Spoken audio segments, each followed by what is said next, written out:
Film शुरू होती है एक ट्रेन के एक वीरान क्षेत्र से गुजरने से। ट्रेन के अंदर एक खुरदरे दिखने वाले व्यक्ति जिसका नाम विर्जिल है बैठा है और अपनी रोटी के कुछ टुकड़े खा रहा है।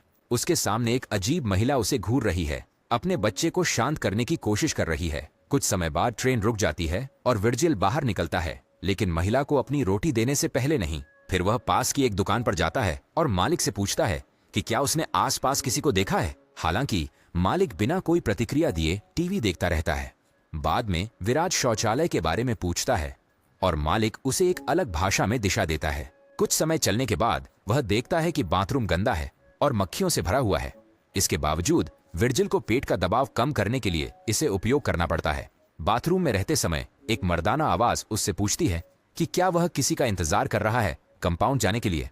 यह सुनकर विर्जिल हाँ कहता है और आदमी चला जाता है। बाद में जब वर्जिल अपना चेहरा धोता है तो एक आदमी उसके पास आता है और उसे पानी बर्बाद न करने की चेतावनी देता है। अगले दृश्य में वर्जिल को एक ट्रक ड्राइवर कीथ के साथ दिखाया गया है जो उसे कंपाउंड तक ले जा रहा है। रास्ते में कीथ वर्जिल को कंपाउंड तक ले जाने के लिए अपनी फीस के बारे में समझाता है।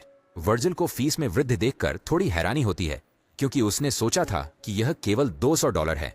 भीषण गर्मी महसूस करते हुए विर्जिल ट्रक में एसी चालू करने की कोशिश करता है, लेकिन ऐसा करते ही कीथ उसे डांटता है और कहता है कि इससे इंजन पर दबाव पड़ेगा और यह खराब हो जाएगा। थोड़ी दूर चलने के बाद ट्रक का टायर फट जाता है और उन्हें रुककर टायर बदलने पर मजबूर होना पड़ता है। जब वे ऐसा कर रहे होते हैं तो वे दो जंगली कुत्तों को आपस में लड़ते हुए देखते हैं। यह देखकर कीथ स्वस्थ कुत्ते को दौड़ाता है और घायल कुत्ते को बिना दर्द के मौत देता है। जल्द ही वे टायर ठीक कर देते हैं और फिर से सड़क पर निकल पड़ते हैं। कुछ देर बाद वे गैस भरने के लिए रुकते हैं, लेकिन चूंकि अब रात हो चुकी है वे तय करते हैं कि वे आज के लिए आराम करेंगे और अपनी यात्रा कल जारी रखेंगे। रात में एक साथ समय बिताते हुए कीथ वर्जिल से उसके कंपाउंड जाने के मकसद के बारे में पूछता है। वर्जिल जवाब देता है कि वह जीवन भर का एक अवसर खोज रहा है और उसे यकीन है कि वह इसे वहां पा सकता है। चूंकि कीथ नियमित रूप से उस परिसर में जाता है, वह वर्जिल को समझाने की कोशिश करता है कि वह परिसर अवसरों के लिए निश्चित रूप से बेहतर जगह नहीं है। वह यह भी जोड़ता है कि वहां केवल एक चीज जो मिल सकती है वह है कठोर श्रम। हालांकि वर्जिल जवाब देता है कि उसे कठोर श्रम से डर नहीं लगता। अगली सुबह वर्जिल ट्रक चला रहा है जबकि कीथ यात्री सीट पर आराम कर रहा है। कुछ समय चलाने के बाद विर्जिल को बाहर की जलती धूप के कारण गर्मी लगने लगती है और वह एसी को उसकी पूरी क्षमता पर चलाने का फैसला करता है। इससे ट्रक का इंजन डाउन हो जाता है। जब कीथ को इसके बारे में पता चलता है वह वर्जिल पर चिल्लाता है और उसे गाड़ी रोकने के लिए कहता है। रुकने के बाद वर्जिल माफी मांगता है और खुद को हल्का करने जाता है। ट्रक की तरफ लौटते समय उसे कुछ चट्टानों के समूह नजर आते हैं। जिज्ञासु होकर वह पास जाता है और एक पत्थर से मिट्टी हटाता है। वह पत्थर सोने का लगता है और विर्जिल इसे पाकर हैरान है। वह कीथ को बुलाता है और उससे पत्थरों को देखने के लिए कहता है। कीथ वहां आता है और अपना लाइटर निकालता है, यह कहते हुए कि अगर यह जलता है और काला हो जाता है तो यह सोना नहीं है।